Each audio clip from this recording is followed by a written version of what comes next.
Hindu calendar के अनुसार सवरी जयंती का पर्व हर साल फाल्गुन महीने की सप्तमी तिथि के दिन मनाया जाता है। सवरी जयंती का पर्व मुख्य रूप से गुजरात, महाराष्ट्र और दक्षिण भारत में मनाया जाता है। सवरी जयंती के दिन तरह तरह के धार्मिक कार्यक्रम आयोजित किए जाते हैं। दक्षिण भारत के भद्राचलम में सीताराम चंद्रम स्वामी मंदिर में इस दिन को एक बड़े उत्सव के रूप में बहुत ही धूमधाम के साथ मनाया जाता है। सवरी जयंती के दिन सवरी माता की पूजा एक देवी के रूप में की जाती है। राम भक्त सवरी की बहुत सारी कथाएं रामायण, भागवत, रामचरितमानस आदि ग्रंथों में किया गया है। भगवान श्री राम ने अपने सबसे बड़ी भक्त सवरी के जूठे बैरों को ग्रहण किया था। इसी वजह से इस दिन को सवरी माता के जन्मदिन के रूप में मनाया जाता है और उनका पूरी श्रद्धा और आस्था के साथ पूजन किया जाता है। सवरी जयंती से जुड़ी विशेष बातें इस प्रकार हैं। इस दिन सवरी माला मंदिर में खास तौर पर मेले का आयोजन किया जाता है और माता सवरी के साथ साथ भगवान विष्णु की भी पूजा अर्चना की जाती है। शास्त्रों में सवरी को देवी का स्थान प्रदान किया गया है, साथ ही उन्हें मोक्ष की प्राप्ति भी हुई है। सवरी जयंती के दिन माता सवरी की पूजा देवी स्वरूप में की जाती है। सवरी जयंती को श्रद्धा और भक्ति द्वारा मोक्ष की प्राप्ति का प्रतीक माना जाता है।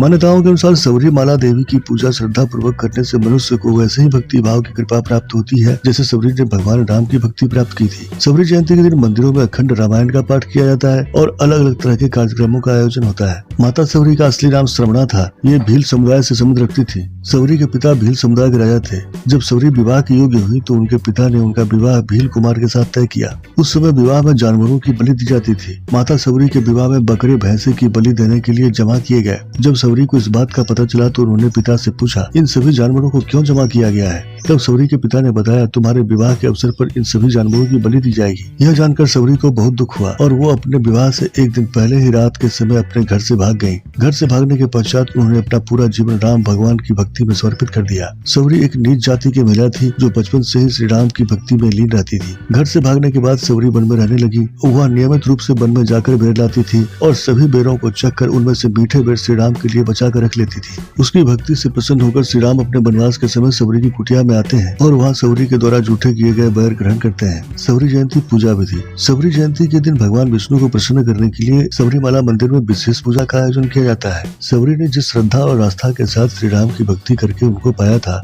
उसी भक्ति के साथ इस दिन सवरी और माता भगवान विष्णु का पूजन किया जाता है। इस दिन सवरी और भगवान विष्णु को बेर का भोग लगाया जाता है। सवरी जयंती के दिन माता सवरी और भगवान विष्णु को बेर का भोग लगाने के पश्चात पूरा परिवार बेर को प्रसाद रूप में ग्रहण करते हैं। इस दिन भगवान विष्णु या सवरी की पूजा में लाल सिंदूर या कुमकुम का प्रयोग नहीं किया जाता है। सवरी जयंती के दिन सफेद चंदन के प्रयोग से सवरी और भगवान विष्णु की पूजा की जाती है। ऐसा करने से सवरी माला की पूजा सफल मानी जाती है। साधारण प्रेमियों से अनुरोध है कि ऐसे ही रोचक तथ्यों को जानने और समझने के लिए इंस्पायरिंग चैनल को सब्सक्राइब करें तथा लाइक और शेयर से हमारा उत्साहवर्धन करें। कमेंट के माध्यम से अपना सुझाव भेजें जिससे हम अपनी प्रस्तुति के अनुरूप कर सकें। धन्यवाद।